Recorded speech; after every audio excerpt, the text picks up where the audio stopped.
mau pemilu, karena apa enggak.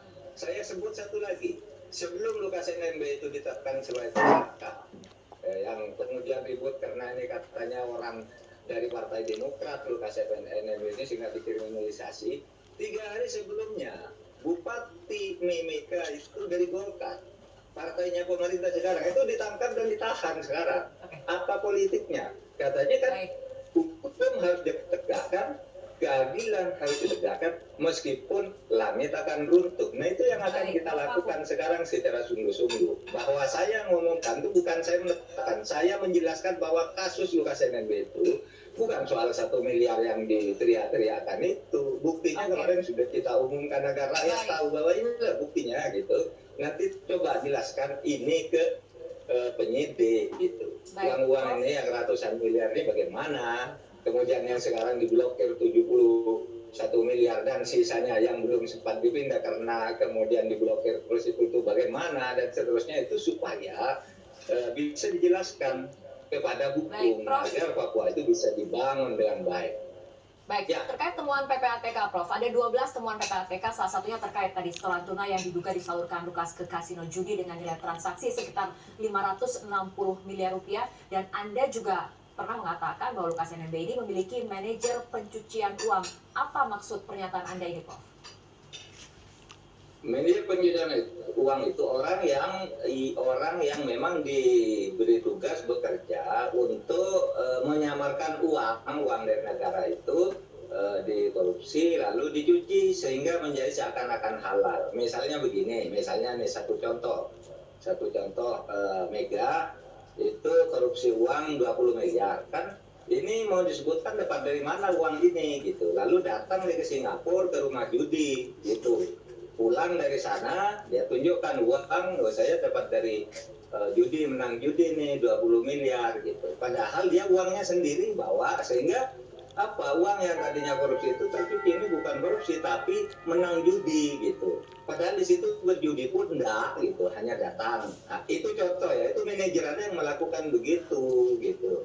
Itu temuan-temuan. Dan ini Mega ya, saya sudah mendapat informasi ini sejak PPATK yang sebelum ini juga dari Pak Dian, Pak atau di Papua tuh begini, saya sudah tahu modusnya gitu. Itu yang sekarang ini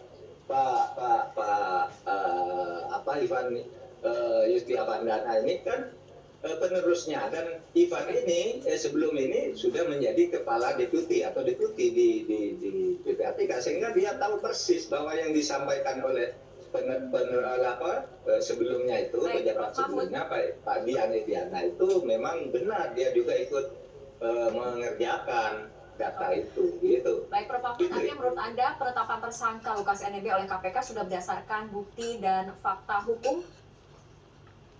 Iya, saya pastikan itu. Coba bagi mereka yang menolak bahwa itu kriminalisasi, coba sekarang berikan logika. Uang-uang yang disebutkan kemarin itu dari setoran ke perjudian, kemudian yang sekarang diblokir, ini yang diblokir ini kan baru sebulan atau 2 bulan yang lalu sampai hari ini. Coba dijelaskan tuh apa kok lalu bicara 1 miliar padahal uangnya ratusan miliar yang tercatat sebagai masalah di itu kan tidak ada yang menjelaskan. Semua rakyat yang ikut demo itu dibius dengan informasi salah bahwa itu hanya uang 1 miliar, bukan. Prof, mengenai 1 miliar sih mungkin ya. Ya, Prof, bagaimana sebetulnya respon pemerintah terkait adanya aksi unjuk rasa hari ini dari para pendukung Lukas NMB?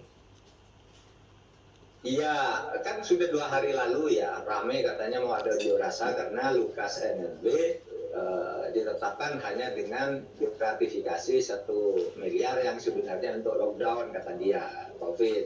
Nah maka kita menjelaskan sikap pemerintah itu harus dijelaskan. Oleh sebab itu kami kemarin menjelaskan bersama-sama, KPK Anda jangan main-main gitu. Kalau tidak ada bukti jangan, maka saya undang, tetapi bukan Menko yang menetapkan tersangka. KPK-nya sudah tetapkan, lalu kita undang, lalu KPK yuk jelaskan sendiri dong.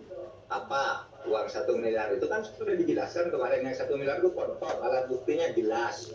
Ada saksinya, ada bukti. Nah yang lain yang ratusan miliar itu mau diperiksa kan, laporan-laporan dari PPATK itu. Nah Itu coba yang itu difahami, jelaskan di mana salahnya penjelasan pemerintah tentang ini, lalu kita adu data. Itu namanya negara hukum gitu. Sehingga saya katakan KPK itu benar, bukan mempolitisir. Memang sudah lama kita tahu itu. Gitu. Prof, selain mengawal proses hukum Lukas NMB, bagaimana memastikan kondusivitas keamanan di Papua pasca Gubernur Papua Lukas NMB ini dijadikan tersangka? Ya, kita terus berkoordinasi. Pengumuman kemarin itu dalam rangka kondusivitas ya, agar masyarakat tahu bahwa masalahnya seperti itu. Kemudian kita berkoordinasi dengan polisi supaya menjaga keamanan dengan baik-baik dan jangan sampai terprovokasi untuk melakukan tindakan kekerasan. TNI juga kita panggil untuk melakukan langkah-langkah yang lebih persuasif dan humanis, jaga bahwa orang berdemo itu boleh, kemudian demonya harus tertib gitu, kemudian ya dilakukan upaya memberikan penjelasan namanya penggalangan, penjelasan kepada tokoh-tokoh, kepada masyarakat, agar paham ini masalahnya gitu. Kalau memang nanti misalnya tidak terbukti, tidak ada, ya sekarang sih buktinya ya sudah cukup, tinggal dikonfirmasi, kan sudah dikatakan oleh KPK. Kami sekarang tinggal minta konfirmasi atas berbagai temuan sebagai bukti awal atas ratusan miliar itu. Coba itu dijelaskan, tanggal sekian ditransfer sekian dari ini, kemudian ada uang sekian masuk dari misalnya dari satu tempat yang katanya ini masuk karena ini, padahal uangnya dibawa ke sana lalu dibawa ulang lagi dengan di check in kan ke Indonesia, ini bawa uang dari Singapura sekian atau dari Malaysia sekian, dari Australia sekian gitu. Kalau itu uang sendiri lebih ditulis sebagai hasil menanggung gitu. Nah, mengenai kita pembuktian tahu juga gitu. Oke, Prof, mengenai pembuktian dan penjelasan seperti ini sampai saat ini, tapi Lukas NMB belum memenuhi undangan ataupun panggilan KPK untuk diperiksa. Apa tanggapan dari pemerintah pusat ataupun daerah?